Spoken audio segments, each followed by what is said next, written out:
discussing under this intellectual property rights. क्यों दिया? Do you know about it? What was our which was the act which we were discussing? मैंने आपको कहा था ना कि आप थोड़ा सा you must remember whenever you come for the lecture for on that particular subject, come prepared for that. At least you must know कि what was the lecture which was delivered last time. क्यों नेहा, आपको है कुछ anything you know about it? Sir practical करा था discuss. हाँ, वो तो वो किया था ना उसमें अंडर वो entrepreneurship development and business communication. इसमें जो इंटेलेक्चुअल प्रॉपर्टी राइट है उसमें क्या किया था? तो क्योंकि आज सर क्लास इसकी तो क्लास नहीं लगाई थी लास्ट शायद। नहीं, लास्ट नहीं, उससे पहले लगी थी ना। लास्ट का मतलब यही होता है कि जो लास्ट लेक्चर डिलीवर्ड हुआ है इंटेलेक्चुअल प्रॉपर्टी राइट, लास्ट का मतलब यही होता है, ठीक है ना, लास्ट टू लास्ट कह लो जा। तो उसमें हमने we were discussing PPV and FR. PP से क्या मतलब है? पीपीवी। अब ना मैं आगे से मैं अभी ऐसे ही करूंगा, आपको मैं ये भी एक तरह का आपका ना क्लास टेस्ट लेंगे कि I will give you the topic and you must get prepared for that. ऐसे क्या होगा कि this will be the one way traffic. अगर मैं ऐसे ही बोलता जाऊंगा ना तो है तो कुछ भी नहीं है, it's not a lengthy syllabus, but topics are very important, or particularly the acts are very important. They are those which are related to the agriculture. तो you must know कि what was going on. This is this intellectual property right is very important from the agriculture point of view, because the protection has been given to the plant this breeders, then researchers. तो इसका जो था this which we were discussing that was PPV and FR act. PPV कुछ है, बताओगे आपको? Anything you will remember about it कि what is the PPV, क्या बनता है पीपीवी से? सुजल, आपको है any idea you have? Plant क्या है? What is the plant? PP से तो सीधा ही है प्लांट वैरायटीज। प्लांट वैरायटीज है, फार्मर्स राइट है ना? क्या बोलोगे इसको? आप तीनों ही अभी यू मस्ट रिमेंबर, क्योंकि एटलीस्ट यू मस्ट नो कि इसकी एब्रीविएशन जो है पीपीवी का क्या मतलब है। Plant varieties and farmers right act. Plant varieties और जो फार्मर्स का राइट है उसके ऊपर ये एक्ट है। तो that was passed in India government in 2001, है ना, कि this is not too old, although it is 22 years old, but even then we can say कि it is the recent act was added, है ना, for the protection of the plant varieties, for protection of plant varieties, and farmers right act was passed by the Indian government in 2001. So मतलब है कि next time whenever you come for particular that lecture, so you must come prepared, है ना। बीच में मैं अभी I will start asking you कि what we had discussed in the last lecture. तो आगे से आप I hope कि you must come prepared, ठीक है ना। ऐसे अच्छा नहीं लगता कि क्योंकि एक वीक के बाद जब लेक्चर आता है तो काफी कुछ जो है ना आपको, जैसे सैटरडे संडे मिला था, तो you must refresh those lectures सभी सब्जेक्ट्स के। ये नहीं मैं कि अपने सब्जेक्ट का ही कह रहा हूँ, कि इससे क्या है कि कंटिन्यूटी बनती है ना। You will agree with me कि this is the continuity in that. क्योंकि ऐसे क्या होगा कि जैसे मैं बोलता जाऊंगा आप उसको सुनते जाओगे, तो that will not suffice the purpose. तो ये जो था हम कर रहे थे, ये पीपीवी एंड एफआर एक्ट था 2000 इन इंडिया जो किया था इसको पास। तो इसका जो कि ऑब्जेक्टिव्स के क्या थे, what were the objectives to pass this act? कोई है एनी ऑब्जेक्टिव यू रिमेंबर कि क्या था? चलो ये एब्रीविएशन तो कई बार याद नहीं रहती। कोई नहीं है आपको? Any you don't know anything, है ना? सर जो प्रोवाइड करता है राइट, क्या क्या सर्वाइव करता प्लांट है? ब्रीडर्स को राइट्स वगैरह प्रोवाइड करता है। और हाँ वो तो प्रोटेक्शन है। देता है प्लांट हाँ वैरायटीज नहीं को, वो दैट और इज देयर। प्रमोट हाँ करता है सर हाँ सीड इंडस्ट्री को। हाँ, provide for the establishment of an effective system for protection of plant varieties। अभी तो एक ही बोली है।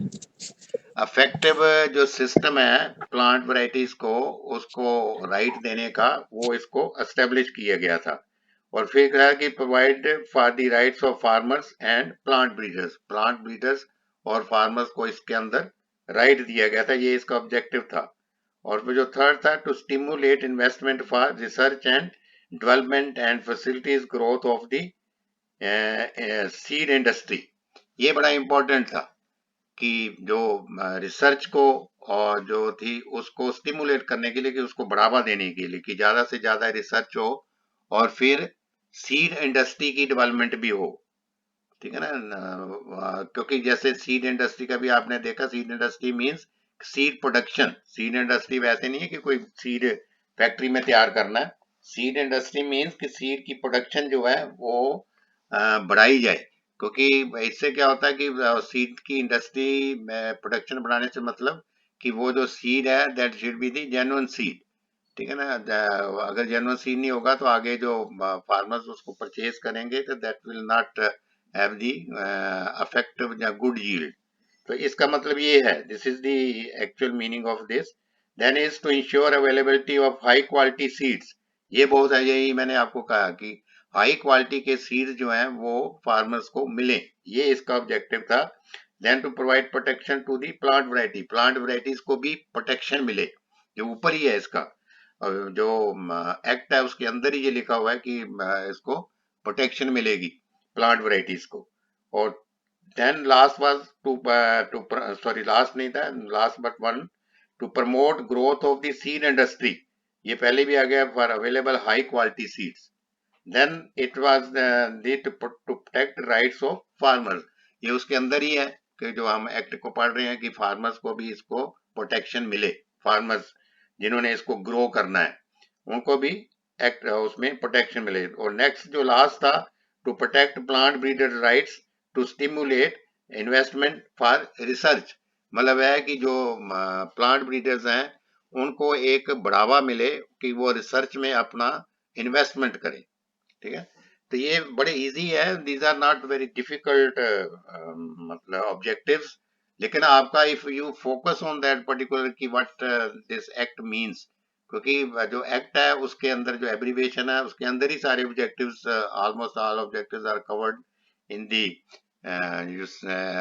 Particular that abbreviation. जैसे ना ये पीपीवी, ठीक है ना, प्लांट प्रोटेक्शन। ठीक है ना, प्लांट प्रोटेक्शन क्या है, पीपीवी। मैं फिर आपको रिपीट कर रहा हूँ, protection of the plant varieties and farmers right act. है ना, ये आपको जब लास्ट मोमेंट में जब एग्जाम आता है तो देन यू रिमेंबर। लेकिन if you go slowly and slowly get remembered all these abbreviations, then at the time of the examination you will not face any difficulty. So these were the objectives which we discussed in the last lecture. Then we, मैं अभी उसका repetition ही कर रहा हूँ कि जो last में हमने किया था। फिर हमने उसके सेलेक्ट फीचर्स किए थे, only 1 and 2 salient features we discussed regarding this PPV and FR Act।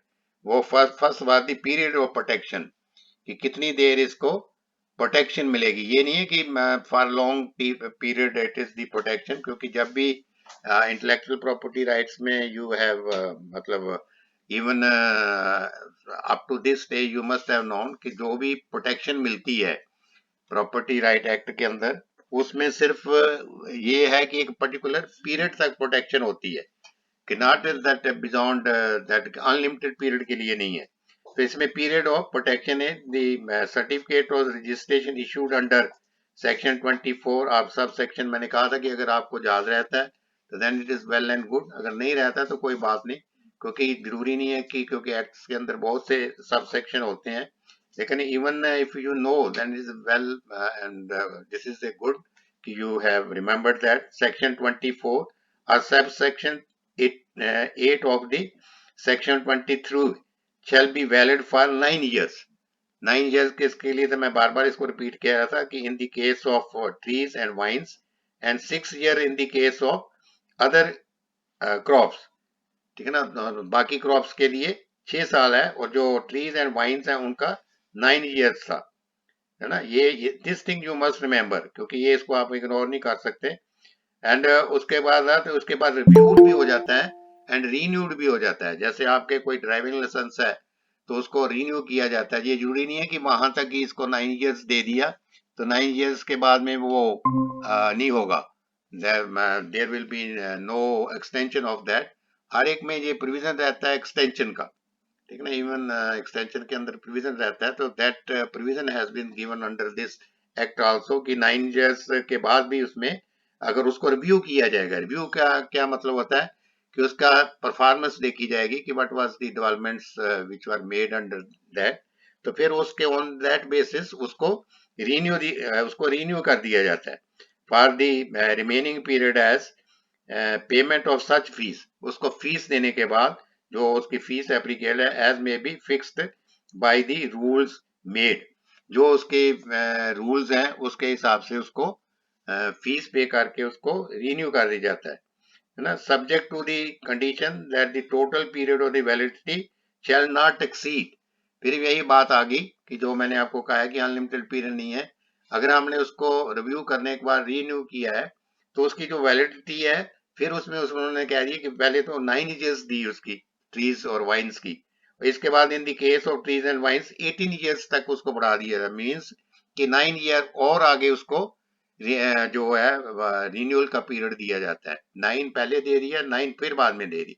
ये एक्ट के under this is the provision is there in that act. और फिर है in the case of extant varieties 15 years from the date of the registration of that variety। और उसको जो variety को जो दी गई है प्रोटेक्शन, सॉरी जो एक्सटेंशन दी गई है 15 साल, उसका जब पहले रजिस्ट्रेशन हुई है उसका मैक्सिमम पीरियड 15 years रहेगा, इससे ज्यादा नहीं बढ़ेगा। Only 15 years will be the period given including the extended period।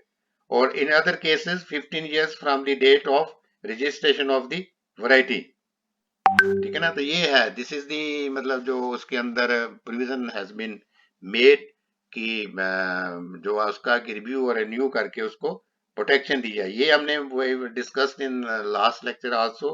Then इसके बाद आता है ब्रीडर्स राइट्स। ब्रीडर्स होता है कि those any plant scientist who develops the variety. ये आपने पढ़ा भी होगा प्लांट ब्रीडर का आपकी में कल there was subject in your this syllabus. Plant breeding का है ना आपके कोई यानी subject is there on plant breeding? क्यों निशा, है कोई Yes, चैप्टर प्लांट ब्रीडिंग आपने कोई पढ़ा है सब्जेक्ट? yes, sir. हाँ, तो प्लांट ब्रीडिंग में जो प्लांट ब्रीडर्स है तो इसमें जो ब्रीडर्स के जो राइट्स हैं वो दिए हैं कि certificate of registration for a variety issued under this act shall confer. अगर इसके अंडर कोई उसको सर्टिफिकेट दिया जाता है ब्रीडर्स को तो वो उसके ऊपर कन्फर करता है। कन्फर मतलब उसको राइट देता है। Confer as exclusive right as the breeders are his successor. ठीक है ना। ब्रीडर्स को राइट देता है जहां उसके सक्सेसर को राइट देता है। ये मैंने आपसे डिस्कस किया था कि हु इज द सक्सेसर। अगर किसी की डेथ हो जाती है किसी भी पर्सन को तो उसके आगे उसके जो उत्तराधिकारी होते हैं, सक्सेसर मींस कि उसके उत्तराधिकारी। जैसे एक फादर की डेथ हो गई तो उसके सपोज कर लो there are 4 sons of that father. तो जो चारों जो बेटे हैं उसके, जहां बेटियां हैं जैसे भी है, तो दे आर दी सक्सेसर्स। वो उनको सक्सेसर्स बोला जाता है। उनको लीगल हायर भी बोला जाता है। सक्सेसर का ये होता है कि सक्सेसर और लीगल हायर में डिफरेंस ये है कि अभी आप you must not be knowing क्योंकि this is the as per the law. Hindu जो अपना एक्ट है उसके अकॉर्डिंगली आपके अगर कोई बेटा आगे कोई फादर की डेथ हो जाती है तो उसकी जो बेटियां हैं और जो बेटे हैं वो they are the considered as the legal heirs. कानूनी तौर पर उसके अधिकारी माने जाते हैं।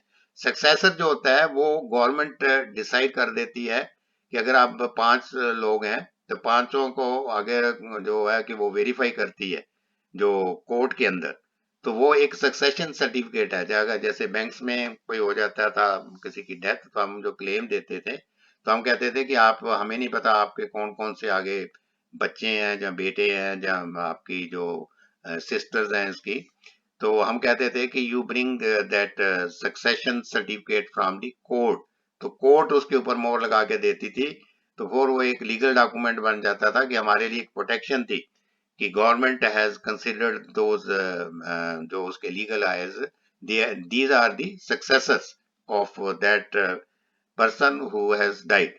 समझे नहीं ना, इसमें मैं बड़ा मन्यूटली बता रहा हूँ आपको, क्योंकि ये चीजें at this stage you will not be knowing, क्योंकि मैं I have been in banking, और मैंने जैसे आपको बोला है कि I have even studied the law, commercial law also, तो मेरे को ये तो क्योंकि these are related to the banking system also, तो ये मैं इसमें सिर्फ आपको एक, क्योंकि इसमें आ गई ये टर्म तो मैं उसके बारे में बता रहा हूँ। जहाँ और हिज एजेंट, जहाँ उसका कोई एजेंट, एजेंट जैसे होता है कि आपको पता ही है, जैसे इसमें हम जो लैंड परचेज करते हैं तो किसी को हम बीच में एजेंट बना देते हैं, जिसको क्या कहते हैं, दलाल। दलाल होता है ना, जो बीच में कोई सौदा कराता है, तो एजेंट को भी जो है वो भी उसका कर सकता है। जहाँ लाइसेंस, जिसके पास लाइसेंस हो टू प्रोड्यूस, तो उसको किस चीज का अधिकार दिया जाता है, टू प्रोड्यूस, पैदा करने का, मीन्स प्रोटेक्शन है, प्रोटेक्शन करने का वैरायटी की, और देन सेल, फिर मार्केट, देन डिस्ट्रीब्यूट, और एक्सपोर्ट और इंपोर्ट ऑफ देयर वैरायटी, जो उसकी वैरायटी है उसको इंपोर्ट करने का, या इंपोर्ट करने का, ये सारे राइट्स उसको दिए जाते हैं प्लांट ब्रीडर्स। इस जो आपका एक्ट हम डिस्कस कर रहे हैं, तो दैट इज अंडर दिस। यहां तक हमने we discuss up to this. उसमें हमने पहले, उससे पहले दूसरा भी एक्ट किया था, एडिशनली हमने ये वाले एक्ट को यहां तक किया था। तो आप मेरी, this is advice to you कि whenever you come for the new, sorry, the fresh lectures, so then you must remember कि what we have studied in the last lecture, क्योंकि ऐसे continuity नहीं रहेगी, तो that will be a problem for you at the last stage। जब आपका exam आता है तो then you hardly go through the syllabus what was discussed। तो आप if you on continuous basis you must study। ये नहीं है कि जब एग्जाम आता है उसी टाइम ही पढ़ना, क्योंकि उस टाइम क्या होता है कि you will not understand the topics.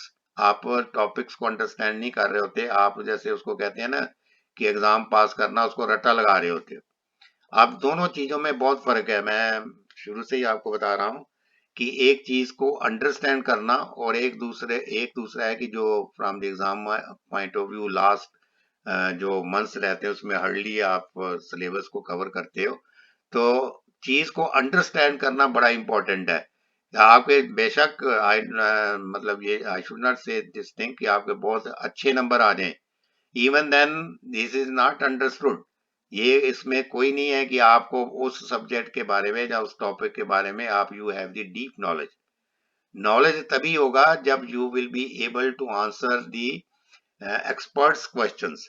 जब आप किसी एक्सपर्ट को फेस करते हो और उसके क्वेश्चंस का जो रिप्लाई देते हो, तो देन यू विल बी मतलब बी अंडरस्टूड कि you have understood the things actually. ठीक है ना, तो ये मैं ऑलवेज आई मतलब फोकस ऑन दिस कि जितना भी आप पढ़ो यू गो मतलब study one line by line, sorry लेकिन उसका जो मीनिंग है वो आपको यू मस्ट नो। तभी मैं आपको एक एक लाइन का, कभी मैं हिंदी में आपको अनुवाद करके देता हूँ, then I speak in English, कि आपको जरूरी नहीं है कि आप जो लिख दिया उसको आपने अंडरस्टूड कर लिया, बहुत फर्क है इन दोनों चीजों में। ठीक है ना, ये मेरे से आप सहमत होंगे ना ये सब? क्यों Anisha, Neha, Diya? Hmm, do you agree with me? आपको आ रहा समझ जो मैं कह रहा हूँ? Yes, sir. हाँ, क्योंकि ये चीज जो है ना, दिस इज मतलब वेरी नेसेसरी कि जो भी आप पढ़ो, चाहे जितनी भी लाइनें पढ़ो, ये मैं पर्टिकुलरली सब्जेक्ट के बारे में नहीं कह रहा आपकी, this should be the habit in you कि whenever you read anything, कोई आप सर्कुलर पढ़ते हो, कोई इंस्ट्रक्शंस पढ़ते हो, उसको बड़ा मन्यूटली समझो कि ये क्या चीज कहना चाहता है, क्योंकि बहुत से लोग जो हैं वो they don't understand what have been written. अगर वो उसको अंडरस्टैंड कर लेते हैं तो they are not able to communicate, उसको कम्युनिकेट नहीं कर पाते कि वो इसमें क्या लिखा गया है। जब आदमी को तीन चीजें समझ आ जाती हैं कि उसको समझ आ गई है और उसकी कम्युनिकेशन पावर भी अच्छी है, वो कम्युनिकेट भी उस वे में से कर सकता है और वो लिख भी सकता है। ठीक है ना, if he can write in very मतलब sorry in a very right manner, ठीक है ना, अगर वो आप उसको लिख भी लेता है तो ये तीनों पावर जिसके पास आ जाए तो मतलब देन देयर इज नथिंग, उसके लिए किसी कोई चीज की कमी नहीं है। लेकिन तीनों चीजों को मतलब आना किसी के अंदर, ये जो एबिलिटीज हैं दे आर वेरी डिफिकल्ट। कोई होता है कि बोल ठीक सकता है, कोई होता है कि अंडरस्टैंड ठीक कर सकता है, कोई होता है कि मतलब उसको लिख सकता है, ठीक है ना, अगर लिख लेगा तो उसको बोलना नहीं आता, कम्युनिकेट नहीं करना आता, कईयों को अंडरस्टैंड ही नहीं करते। तो ये तीनों चीजें हैं, दिस इज लॉट ऑफ इनका आपस में जो है कि एक तरह का कोरिलेशन है सब तीनों चीजों का, तो और तीनों चीजें ही आनी चाहिए, तभी you will be able, you will get the knowledge about that thing. समझ रहे ना ये मेरी बात को? तो ये मैं जो होता है इसमें काफी आपको इसमें स्ट्रेस देता रहता हूँ ऑलवेज आई। सिर्फ ये मेरा लेक्चर देने का ही मतलब नहीं होता, मेरा यही होता है कि always I make you understand about what is going on actually. और अब ये था कि we studied up to this period, sorry topics जो हमने इसमें डिस्कस किए थे। अब जो नेक्स्ट हम फ्रेश करने जा रहे हैं that was the payment of annual fees, कि ये जो जितने भी एक्ट हैं इसके अंदर प्रोटेक्शन लेने के लिए आपको, this is not free, this is कोई भी आप जहां भी आप रजिस्ट्रेशन करवाते हो, where you go for registration of anything, ठीक है ना, उसके लिए आपको गवर्नमेंट ने एक प्रिस्क्राइब्ड फीस की हुई है, तो उसके अंदर आपको यू हैव टू पे दी फी फॉर दैट। तो इसमें जो एनुअल फीस है जिसका हम एनुअल सब्सक्रिप्शन भी कह देते हैं, तो the authority way the prior approval of the central government of notification in the official gazette impose a fee to be paid annually। वो जो ऑफिशियल गजट होती है उसमें एक एनुअल फी को पब्लिश करती है कि आपको ये इस एक्ट के अंदर अगर आप प्रोटेक्शन लेनी है तो आपको इतनी फीस पे करनी चाहिए by every breeders of a variety agent and license, जो ऊपर बात आई थी, there of registered under this act determined as the basis of benefit of royalty, ठीक है ना, on the basis of the जो फीस फिक्स की जाएगी that is based on the basis of royalty gained by such breeders. Royalty क्या होता है? Royalty का आपको कुछ है, do you know anything bye royalty? क्योंकि जिसने भी जो रिसर्च की है, जो मैं जब वो उस चीज को उसके ऊपर उसका पेटेंट राइट हो जाता है कि ये मेरी वैरायटी है, तो वो उसके बाद उसको रॉयल्टी आनी शुरू हो जाती है। एक बार उसने रिसर्च की तो उसके ऊपर उसकी इनकम जनरेट होनी शुरू हो जाती है, पैसा आना शुरू हो जाता है। तो वो जो रॉयल्टी है, जितनी उसको रॉयल्टी आएगी उसके हिसाब से उसकी जो है एनुअल फीस जो है वो फिक्स की जाएगी उसकी रजिस्ट्रेशन के लिए। तो ये है royalty gained by such breeders agent, वो वही ऊपर वाला ही license as the case may be in respect of the variety for the retention of the registration under the this act। इस एक्ट के अंदर उसकी रिटेंशन के लिए ये फीस उसको पे करनी पड़ेगी। ये है, दिस इज रिगार्डिंग दी, इसमें ये आगे सेक्शंस बनाए हुए हैं अलग अलग। तो फर्स्ट ये है कि payment of the annual fees, then researchers right.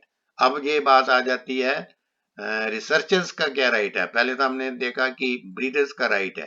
Breeders होता है कि जिसने प्लांट की वैरायटी को एक्चुअल में ब्रीड करके निकाला।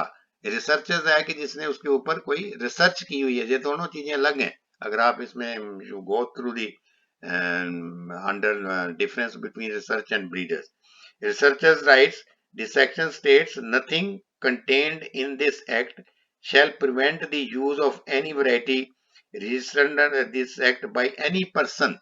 रिसर्चर्स का राइट ये है कि मतलब उसको राइट दिया गया है कि जिसने वैरायटी वो निकाली है, ठीक है ना, वो उसी को ही राइट है इस चीज का, उसको दिया गया कि दूसरा आदमी उसकी वैरायटी को वहां तक उसको यूज नहीं कर सकता, उसके जेनेटिक मटेरियल को। any variety under this act may any person as is an initial source of variety for the purpose of creating other varieties, कि वो कोई दूसरी और वैरायटी उससे बना ले। ये उस रिसर्चर को राइट दिया कि उसकी वैरायटी को यूज नहीं करेगा, provided that the authorisation of the breeders of registered variety is required. हाँ, उसको मतलब राइट मिल सकता है दूसरे आदमी को अगर उसको ब्रीडर जो है वो उसको ऑथराइजेशन दे देता है, तब उसको राइट मिल सकता है, otherwise he cannot get the right for that. Is required where the repeated use of such varieties as a parental line is necessary for commercial production of such other newly developed varieties. ठीक है ना, तो ये है, this is the difference between the breeder's right and the researcher's right. Then we comes to the यहाँ तक आप clear है ना आपको? देखो नेक्स्ट टाइम जब when you will be have the lecture on this intellectual property right, तो मैं I will ask you about this. अभी मैं कह देता हूँ कि when we will have the next class, तो मैं आपको इस एक्ट के बारे में I will ask you, ठीक है ना, on this कि what would we have study, क्योंकि ऐसे क्या रहेगा कि you just blankly comes in the class, that is not good, ठीक है ना, अच्छा नहीं लगता कि बार बार आप now you have become seniors, ऐसा नहीं है, ठीक है ना, अभी आप you are not the school going children जिसको हम कहते हैं कि आपको किसी चीज को, क्योंकि मैं कभी भी इन चीजों को कॉलेज लेवल में कभी ऐसा नहीं कहा, तो मतलब you must take it seriously, जो भी मैं कहता हूँ दैट मीन्स समथिंग, है ना। और next is the farmer rights. Farmers के क्या राइट्स हैं? The farmers rights of an act defines the privilege of farmers and their right to protect varieties developed or conserved by them, ठीक है ना। तो ये जो है कि द फार्मर्स राइट, ये थोड़ा सा दिस इज द मतलब क्या कह सकते हैं कि दोनों का इंटरमिंगल्ड है, ये फार्मर्स राइट और जो अपना रिसर्चर्स राइट है। लेकिन फार्मर्स राइट में वो ये इसको डिस्टिंग्विश कर रहा है कि farmers right of the act defines the privilege of the farmers, कि ये फार्मर्स को एक प्रिविलेज दिए गए and their right to protect varieties developed और conserved by them. A farmer can, यहाँ भी हमने शायद वो डिस्कस ये भी किया था हमने discuss, sorry, A farmers can save, farmer जो उसको वैरायटी है उसको सेव कर सकता है, उसको यूज कर सकता है, देन उसको सो कर सकता है, सो मीन्स उसको बीज सकता है, देन रीसो, फिर दोबारा उसको सो कर सकता है, फिर exchange and sale farm produce of a protected variety except sale under a commercial marketing arrangements. मतलब कमर्शियल मार्केटिंग अरेंजमेंट के नहीं वो कर सकता, उसको कमर्शलाइज नहीं कर सकता, बाकी उसको वो सेल कर सकता है, उसको मार्केट कर सकता है। The farmer have also been provided protection of innocent infringement when at the time of the infringement a farmer is not aware of the existence of breeder's right, ठीक है ना।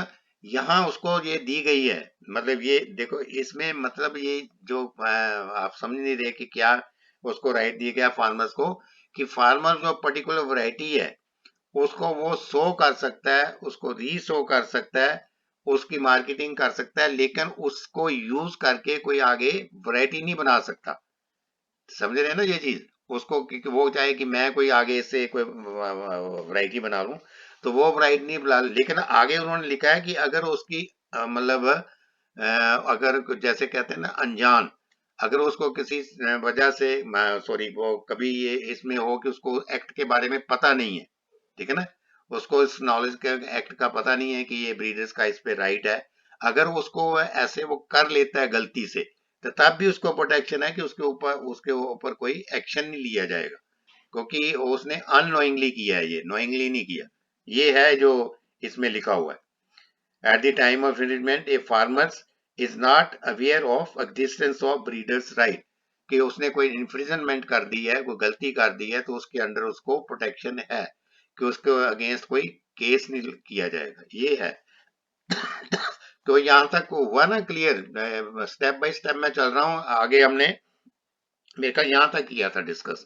मैं भी थोड़ा सा इसको क्योंकि मैं जब ये पढ़ा है ना फार्मर्स एक्ट जो आपको बता रहा हूँ, मतलब इसके बारे में, so then I have come to know कि we have discussed up to this point. Then is there is a registration of essentially derived varieties. अब आ जाता है कि जो इसकी रजिस्ट्रेशन कैसे होगी। Registration of essentially derived varieties, the breeders of the essentially derived varieties shall have the same right as that the plant breeders of other new varieties, which include production, selling, marketing, and distribution, including export and import of the variety. This is not कोई very मतलब important, this is in very simple words कि ये registration of the essential derived varieties की registration कैसे होगी. Then comes the compulsory license. Compulsory license. The authority can grant compulsory license in case of any complaints about the availability of the seed of any registered variety to public and at and reasonable price. The license can be granted. ये है कि जो whenever the license is granted कि इसको license कैसे मिलता है. This is regarding the license. The authority can grant compulsory license in case of any complaints about the availability of the seed of any registered variety to public and reasonable price. The license can be granted to any person interested to take up such activity after the period of 3 years from the date of issue of certificate. तो मतलब जो एक certificate issue कर दिया जाता है उसके बाद उसको एक परमानेंट लाइसेंस मिल जाता है फार्मर्स को. ये इसके बारे में दिस हैव बीन डिस्कस. आप जो मैंने आपके साथ ये शेयर की हुई है ना, this the hand written book, उसको भी आप लाइन बाय लाइन उसको पढ़ना तो आपको डिफरेंसेस जो है then you will come to know. Otherwise अगर मैं आपको जैसे I can make you understand, लेकिन when you will get through those lines तो आप वन बाय वन लाइन पढ़ोगे तो आपको then will be crystal clear to you. Then is the next is the next we comes the procedure for registration protection under the PPV FR Act. मतलब procedure क्या है registration का. This is very important कि जब हमने registration करनी है तो इसका प्रोसीजर क्या रहेगा. First is the application along with the enclosures is subject to initial screening of the PP1 FR authority. जब आप अप्लाई करते हो और उसके साथ जब डॉक्यूमेंट्स लगते हैं तो जो अथॉरिटी है PPR NFR अथॉरिटी, जो ये plant protection of varieties and farmers right act की जो अथॉरिटी है वो उसकी स्क्रीनिंग करती है. स्क्रीनिंग मतलब कि एक एक डॉक्यूमेंट्स को देखती है कि जो इसकी रजिस्ट्रेशन कराने जा रहा है कि whether is a genuine person, application is genuine. मतलब वो उनके अलग से क्राइटेरिया होंगे स्क्रीनिंग के. स्क्रीनिंग का मतलब यही है कि वो उनको मिन्यूटली एक एक चीज को देखेंगे. देन आफ्टर इनिशियल स्क्रीनिंग, जब इसकी स्क्रीनिंग में it is formally acknowledged and therefore through examined additional information. फिर वो उसको स्क्रीनिंग करने के बाद वो उसको एप्लीकेशन को एक्नॉलेज कर लेते हैं एंड अगर कोई और डॉक्यूमेंट्स की जरूरत होगी तो वो उसको इन्फॉर्म करेंगे जो इसकी अपनी वैरायटी की रजिस्ट्रेशन करवा रहा है. तो इसमें दो मतलब अभी हमने स्टेप किए कि पहले तो वो जो जिसने रजिस्ट्रेशन करवानी है वैरायटी की, he will submit an application along with the necessary documents.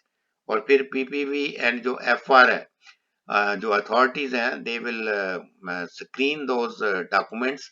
और उसके बाद में अगर कोई एडिशनल डॉक्यूमेंट्स उनको चाहिए तो then they will ask for that additional documents.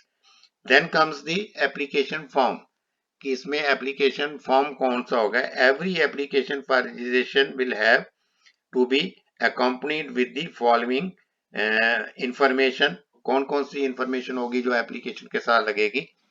First is the denomination assigned to such varieties of by applicant. मतलब डिनोमिनेशन का मतलब है जो कि कोई भी जो वैरायटी होगी उसको कोई ना कोई उसको मतलब असाइन की होगी उसकी डिनोमिनेशन. ठीक है ना. डिनोमिनेशन जैसे हम इसमें लेते हैं करेंसी में, 1 रुपए का नोट है, 2 रुपए का नोट है, 3 रुपए का, इसको डिनोमिनेशन ही कहते हैं ना.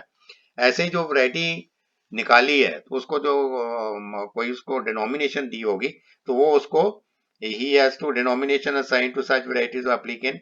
वो उसको उसके साथ लगानी पड़ेगी, एक सम सॉर्ट ऑफ डॉक्यूमेंट होगा जो डिनोमिनेशन.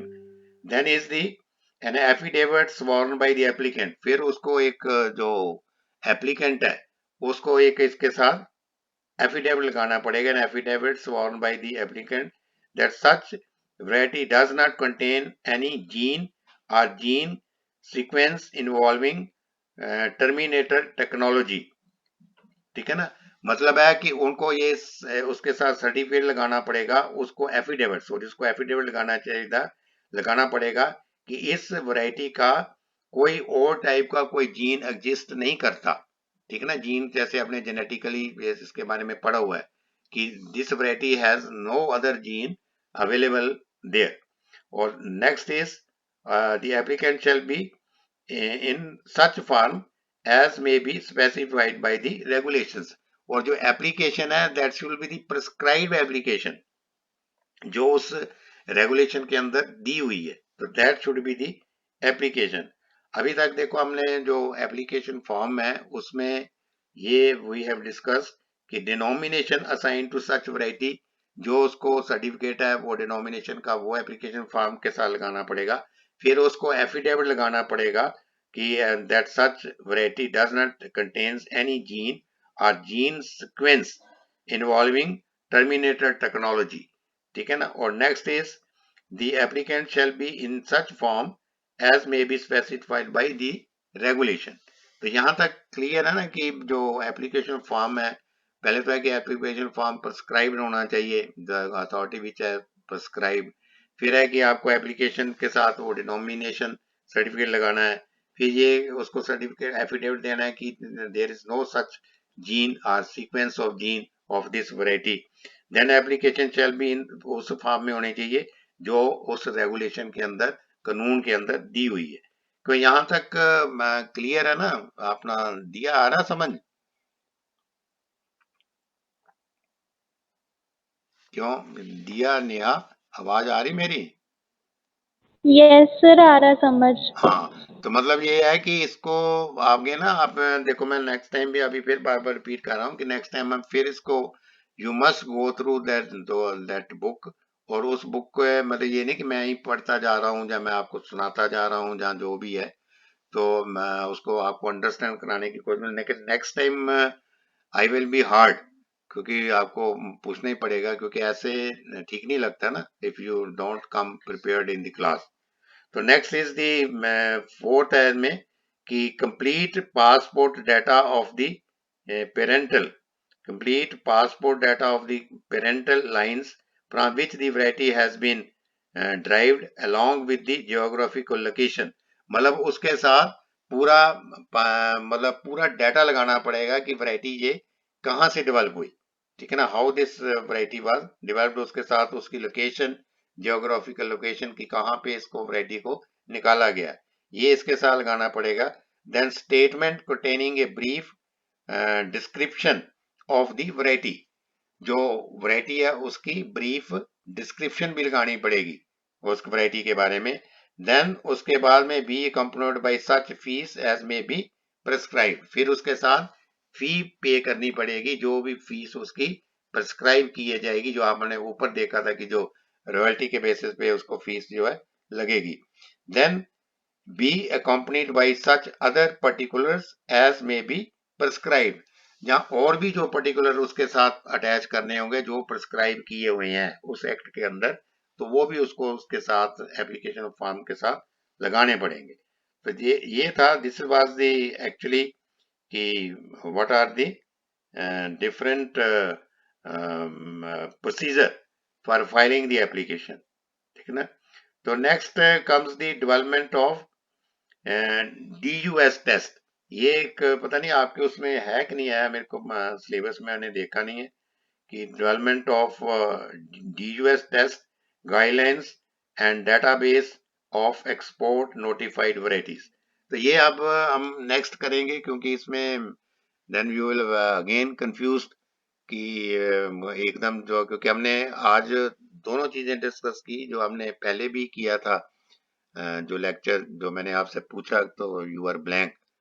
और नेक्स्ट हमने अभी तक ये we have discussed up to the filing of the application, ठीक है ना, एप्लीकेशन। तो next time you must come prepared for that, ठीक है। तो अभी anything you want to ask, अभी क्या है आपके जो बारिश हो रही है या कैसे है, अभी बारिश बंद हो गई है? नहीं सर, मौसम है बारिश वाला। अच्छा अभी भी है? बड़ा यस सर। इस बार तो बहुत ज्यादा है फिर, टेम्परेचर भी डाउन हो गया है काफी। यस सर, ठंड लग रही है। अच्छा ये तो अजीब सा ही हो गया फिर तो। हाँ एकदम लो हो गया ना टेम्परेचर। Yes sir. अच्छा दीक्षांत नहीं आया अभी? No sir. अच्छा अच्छा,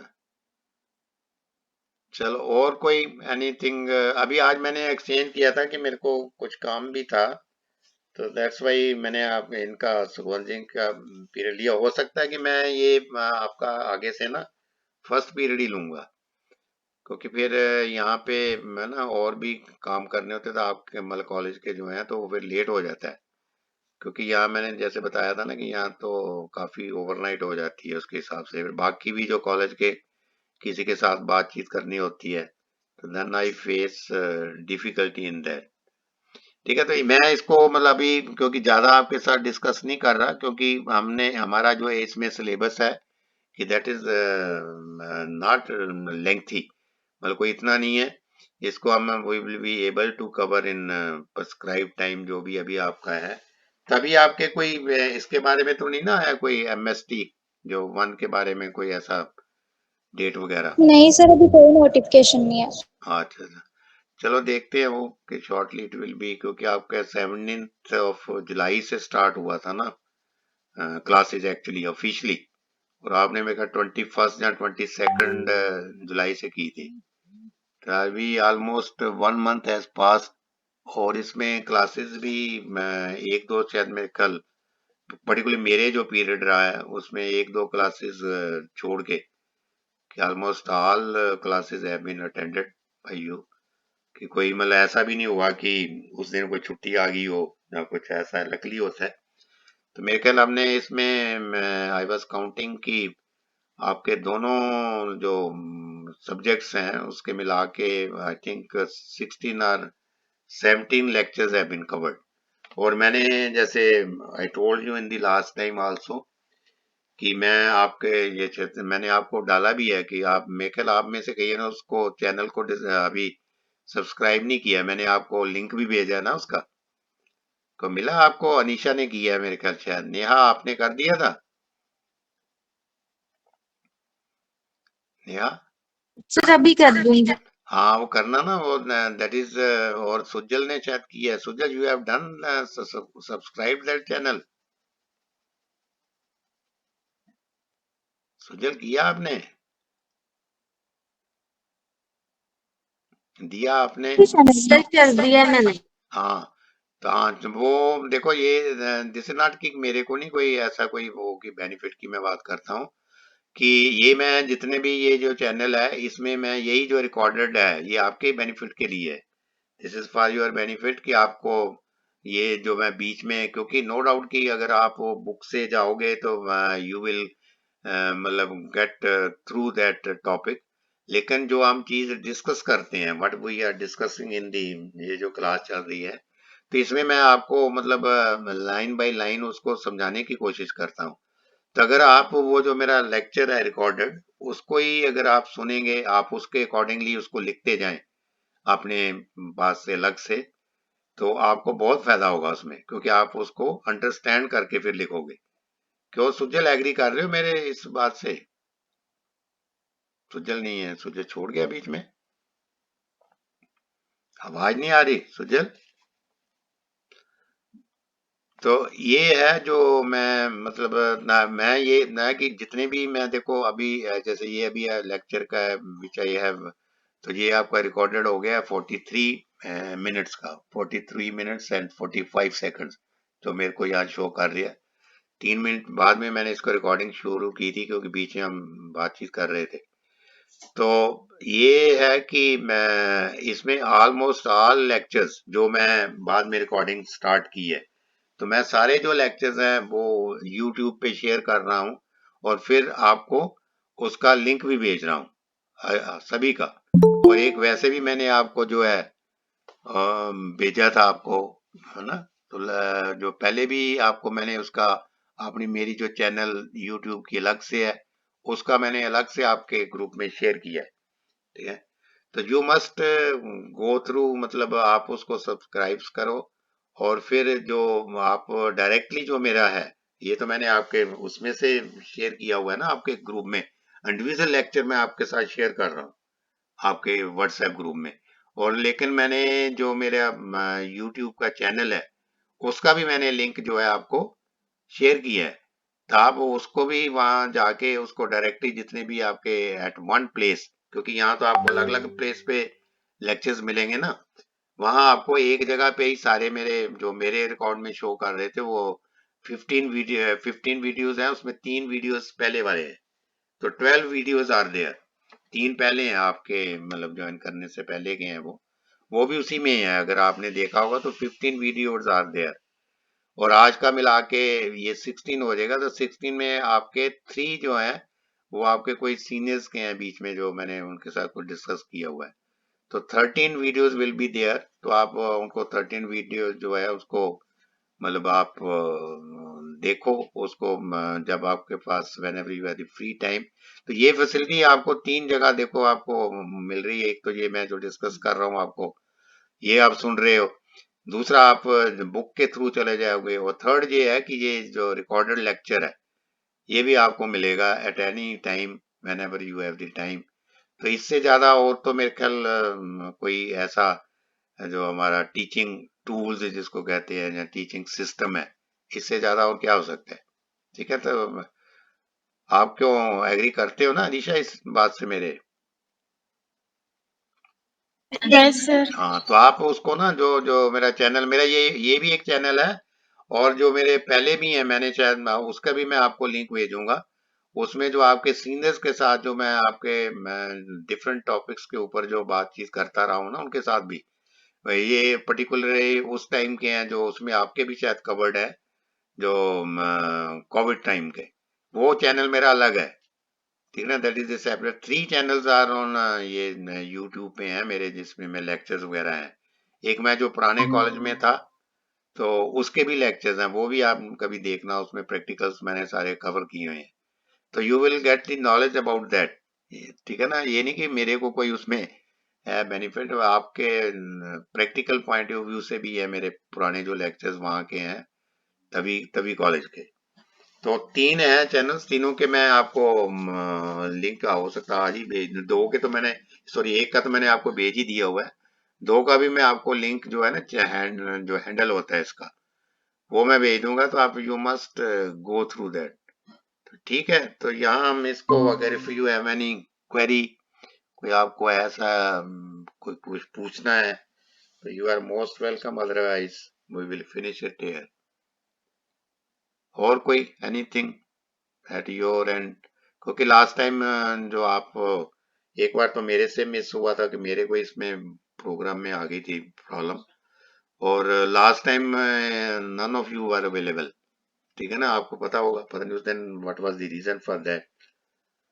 तो आप में से किसी ने नहीं अटेंड किया था, मैंने पता किया था ममता मैम से, सुखमन सिंह जी भी उस दिन नहीं थे, तो कहते कि nobody has come in the class, वो that was due to your heavy rains हुई हुई थी उस दिन ना।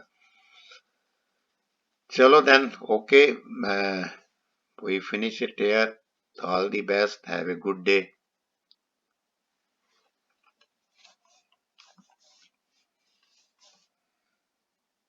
Okay then.